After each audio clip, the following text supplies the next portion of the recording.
ನಮಸ್ತೆ ವೀಕ್ಷಕರೇ. ನಾಳೆ ಶನಿ ಪ್ರದೋಷ ಅಂದರೆ ಶಿವನ ಪ್ರದೋಷ ಇರೋದರಿಂದ, ಶನಿವಾರ ಬಿದ್ದಿರೋದ್ರಿಂದ ಶನಿ ಪ್ರದೋಷ ಅಂತ ಹೇಳ್ತಾರೆ. ನೋಡಿ, ಶನಿ ಪ್ರದೋಷ ಶನಿವಾರ ಬರೋದು ತುಂಬ ವಿಶೇಷವಾಗಿರುವಂಥದ್ದು.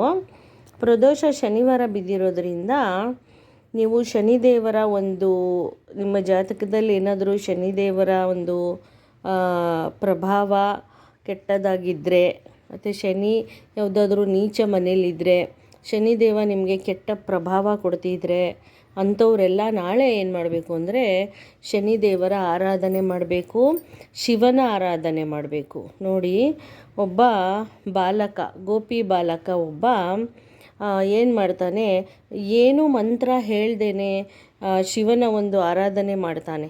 ಶಿವನ ಆರಾಧನೆ ಯಾಕೆ ಮಂತ್ರ ಹೇಳ್ದೆ ಆರಾಧನೆ ಮಾಡಿ ಫಲ ತಗೊಳ್ತಾನೆ ಅಂದರೆ, ಅವತ್ತು ಪ್ರದೋಷ ಕಾಲಿರುತ್ತೆ.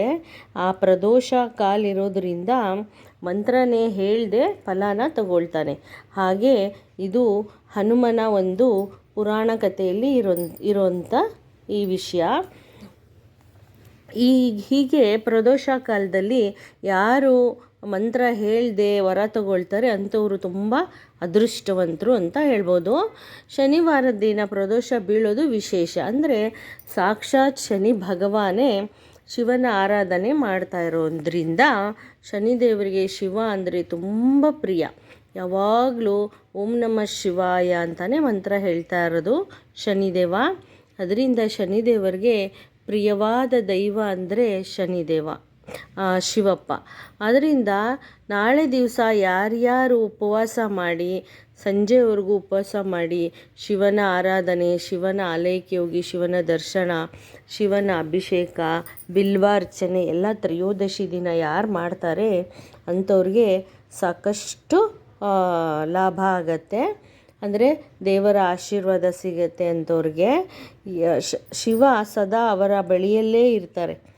ನೀವು ಶಿವನ ಕರೆಯೋದು ಬೇಡ. ಈ ವ್ರತಾಚರಣೆಯಿಂದ ಶಿವಪ್ಪ ಸದಾ ನಿಮ್ಮ ಜೊತೆಯಲ್ಲೇ ಇದ್ದು ನಿಮ್ಮ ಕಷ್ಟ ಸುಖ ಎಲ್ಲ ನೋಡ್ಕೊಳ್ಳುತ್ತೆ ಶಿವಪ್ಪ. ಶಿವಪ್ಪ ಬೋಲೆ ಬಾಬಾ, ಕರುಣಾಮಯಿ. ಅದರಿಂದ ಶಿವನ ಯಾರು ಧ್ಯಾನ ಮಾಡ್ತಾರೆ, ಪ್ರದೋಷ ದಿನ ತ್ರಯೋದಶಿ ದಿನ ಯಾರು ಆರಾಧನೆ ಮಾಡ್ತಾರೆ, ಅದರಲ್ಲೂ ಶನಿವಾರ ಬಿದ್ದಿರೋದ್ರಿಂದ ಇನ್ನೂ ವಿಶೇಷ ಫಲಗಳು ನಿಮಗೆ. ಏನೇ ಕೆಡಕಾಗೋದಿಲ್ಲ, ಕೆಡಕಿದ್ರೂ ನಿಮಗೆ ಅದು ಎಲ್ಲ ಡಿಲೀಟಾಗಿ ಒಳ್ಳೆಯದಾಗುವಂಥ ವಿಚಾರ. ನಾಳೆ ನೀವು ಶನಿದೇವರ ನವಗ್ರಹದ 9 ನವಗ್ರಹ ಇರುತ್ತಲ್ಲ, ಅಲ್ಲಿ ಹೋಗಿ ಶನಿದೇವರಿಗೆ ನಾಳೆ ತುಂಬ ವಿಶೇಷ ಪ್ರಿಯವಾದ ದಿನ. ಏಕೆ ಅಂದರೆ ತಾನು ಪೂಜೆ ಮಾಡೋ ದೈವದ ದಿನ ತನ್ನದೇ ಆದ ವಾರದಲ್ಲಿ ತ್ರಯೋದಶಿ ಬಿದ್ದಿರೋದ್ರಿಂದ ಶನಿದೇವ ತುಂಬ ಖುಷಿ ಪಡ್ತಾರೆ, ತುಂಬ ತೃಪ್ತಿ ಪಡ್ತಾರೆ. ಅದರಿಂದ ನೀವು ನಾಳೆ ಶನಿದೇವರ ಬಳಿಯಲ್ಲಿ, ನವಗ್ರಹದ ಬಳಿಯಲ್ಲಿ ಹೋಗಿ ವಿಳೆದೆಲೆ, 2 ಅಡಿಕೆ, 50 ಗ್ರಾಮ್ ಎಳ್ಳು, 1 ಅಚ್ಚು ಬೆಲ್ಲ, 2 ಬಾಳೆಹಣ್ಣು ಇಷ್ಟನ್ನು ಇಟ್ಬಿಟ್ಟು ನೀವು ದಕ್ಷಿಣೆ ಇಟ್ಬಿಟ್ಟು ಶನಿದೇವರಿಗೆ ತುಳಸಿಯನ್ನು ಹಾಕಿ ಪೂಜೆ ಮಾಡ್ಕೊಂಬರೋದ್ರಿಂದ ತ್ರಯೋದಶಿ ದಿನ ನೀವು ಸಾಕಷ್ಟು ಅಭಿವೃದ್ಧಿ ಹೊಂದ್ತೀರ. ಅದ್ರ ಜೊತೆಗೆ ನಿಮಗೆ ಶನಿದೇವರ ಆಶೀರ್ವಾದ ಜೊತೆಗೆ ಶಿವನ ಆಶೀರ್ವಾದ ಕೂಡ ನಾಳೆ ಪಡ್ಕೊಳ್ತೀರಾ ನೀವು.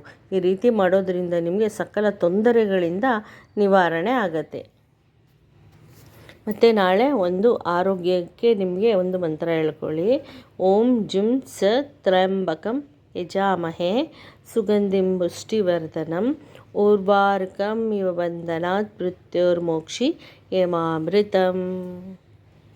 ಹೀಗೆ ನೀವು ಈ ಮಂತ್ರನ 21 ಬಾರಿ ಹೇಳ್ಕೊಳ್ಳಿ.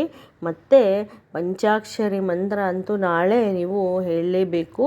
ರುದ್ರಾಕ್ಷಿ ಮಲೆಯಲ್ಲಿ ಬೆಳಗ್ಗೆ 108 ಬಾರಿ, ಸಂಜೆ 108 ಬಾರಿ ಹೇಳ್ಕೊಂಡು ಸಂಜೆವರೆಗೂ ಉಪವಾಸವಿದ್ದು ಸಂಜೆ ನೀವು ದೇವ್ರಿಗೂ ನೈವೇದ್ಯ ಮಾಡಿ ಶಿವನಿಗೆ, ಶಿವ ಮನೇಲಿದ್ದರೆ ಅಭಿಷೇಕ, ಪಂಚಾಮೃತ ಅಭಿಷೇಕ ಮಾಡಿ ಬೇಡ್ಕೊಳ್ಳಿ ಶಿವಪ್ಪನಿಗೆ. ನಿಮ್ಮ ಸಂಕಲ್ಪ ಈಡೇರುತ್ತೆ. ಮತ್ತು ಶಿವನಿಗೆ ನಾಳೆ ನೈವೇದ್ಯ ಎಲ್ಲ ಮಾಡಿ ಪ್ರಸಾದ ತಯಾರಿಸಿ ಹಣ್ಣು ಹಂಪಲುಗಳೆಲ್ಲ ನೈವೇದ್ಯಕ್ಕಿಡಿ. ಶಿವನಿಗೆ ಪ್ರಿಯವಾದ ದಳ ಅಂದರೆ ಅದು ಬಿಲ್ವಪತ್ರೆ ದಳ. ಬಿಲ್ವಪತ್ರೆಯನ್ನು ಇಟ್ಬಿಟ್ಟು ನೀವು ಸಂಕಲ್ಪಪೂರ್ವಕವಾಗಿ ಮಾಡ್ಕೊಳ್ಳಿ. ಮತ್ತು ಶಿವಪ್ಪನಿಗೆ ಭಸ್ಮವನ್ನು ಏರಿಸ್ಬೇಕು. ಏರಿಸ್ಬಿಟ್ಟು ನೀವು ಪೂಜೆ ಮಾಡ್ಕೊಳ್ಳಿ. ಮತ್ತು ಪಂಚಾಕ್ಷರಿ ಮಂತ್ರ ಹೀಗಿದೆ ನೋಡಿ.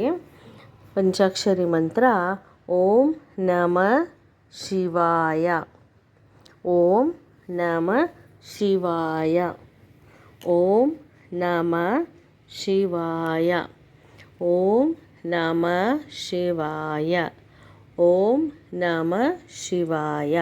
ಹೀಗೆ ನೀವು 108 ಬಾರಿ ಕರೆಕ್ಟಾಗಿ ಹೇಳ್ಕೊಳ್ಳಿ, ಆಯಿತಾ? ಹೇಳ್ಕೊಳೋದ್ರಿಂದ ನಿಮಗೆ ಸಾಕಷ್ಟು ಅಂದರೆ ತೊಂದರೆಗಳಿಂದ ಹೊರಬರ್ತೀರಾ. ಮತ್ತು ನಿಮಗೆ ಶಿವನ ಆಶೀರ್ವಾದ ಸಿಕ್ಕಿಬಿಟ್ರೆ ಬೇರೆ ಏನು ಬೇಡ ವೀಕ್ಷಕರೇ. ಮತ್ತು ನಿಮಗೆ ಏನು ಸಂಕಲ್ಪ ಇರುತ್ತೆ ಅದನ್ನು ನೀವು ಕೇಳಿಕೊಂಡು ಇದನ್ನು ಪ್ರಾರ್ಥನೆ ಮಾಡಿಕೊಂಡು ಪೂಜೆನ ಮಾಡ್ಕೊಳ್ಳಿ. ನೀವು ತುಂಬ ಒಂದು ನಂಬಿಕೆ ವಿಶ್ವಾಸದಿಂದ ಮಾಡಿ ನೀವು. ಮತ್ತು ಆ ದೇವರ ಆಶೀರ್ವಾದ ನೀವು ಪಡ್ಕೊಳ್ಳೋದಂತೂ ಖಂಡಿತವಾಗ್ಲೂ ಪಡ್ಕೊಳ್ತೀರಾ. ತುಂಬ ಒಳ್ಳೆಯ ದಿನ ಇದೆ ನಾಳೆ, ಪುಷ ಮಾಸದ ಶುಕ್ಲದಲ್ಲಿ ಬರುವಂಥ ತ್ರಯೋದಶಿ ಇದು. ಮತ್ತು ವೀಕ್ಷಕರೇ, ನಾನು ನೆಕ್ಸ್ಟ್ ವಿಡಿಯೋಲಿ ನಿಮಗೆ ಸಿಗ್ತೀನಿ. ನನ್ನ ಚಾನಲ್ನ ಲೈಕ್ ಮಾಡಿ, ಶೇರ್ ಮಾಡಿ, ಸಬ್ಸ್ಕ್ರೈಬ್ ಮಾಡಿ ವೀಕ್ಷಕರೇ. ನಮಸ್ತೆ.